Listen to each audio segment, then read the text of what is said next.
I've been scuba diving for almost 40 years, but recently, while diving some of my favorite sites, I was shocked to see how much of the coral is dead. So I was thrilled to catch up with Dr. Emma Camp, a marine biologist in Australia who is actually doing something about the threat to our ocean's coral. And the current trajectory that we're on, it's a real possibility that in our lifetime, the Great Barrier Reef, at least as we know it, will be lost. Dr. Camp is sounding the alarm about the effects of climate change on Australia's Great Barrier Reef. She says in the last 5 years, the reef has suffered devastating bleaching events. And the result of this is that we've lost significant coral cover, particularly on the northern Great Barrier Reef. And so it's estimated that about 50% of corals been lost. Just hold that thought for a second and just highlight that does mean that there's 50% still alive. And this is really an important point that gets missed a lot of the time. So if you think about the fact the reef's the size of Italy, it's like you've got some townships that have been damaged or lost, but you've got others that are thriving and doing very well. Reefs aren't just pretty to look at. They break up those huge storm waves that otherwise menace coastal communities with erosion and flooding. Also, their loss would threaten the survival of much of our fish population.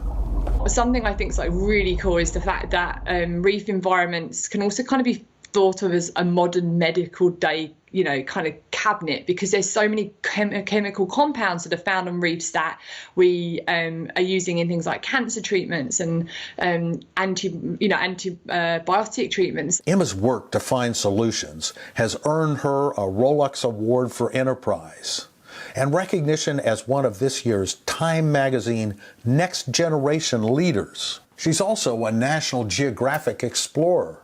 And she's only 33. My research is basically trying to find corals that are living in places that we wouldn't expect. I've discovered corals living in mangrove lagoons. Quite hostile environments, very warm, very acidic, and very low oxygen conditions. This is interesting because this is what's happening under climate change. She calls these super coral. The fact that we've discovered corals capable of doing that, it's transforming our understanding of how corals can survive into the future.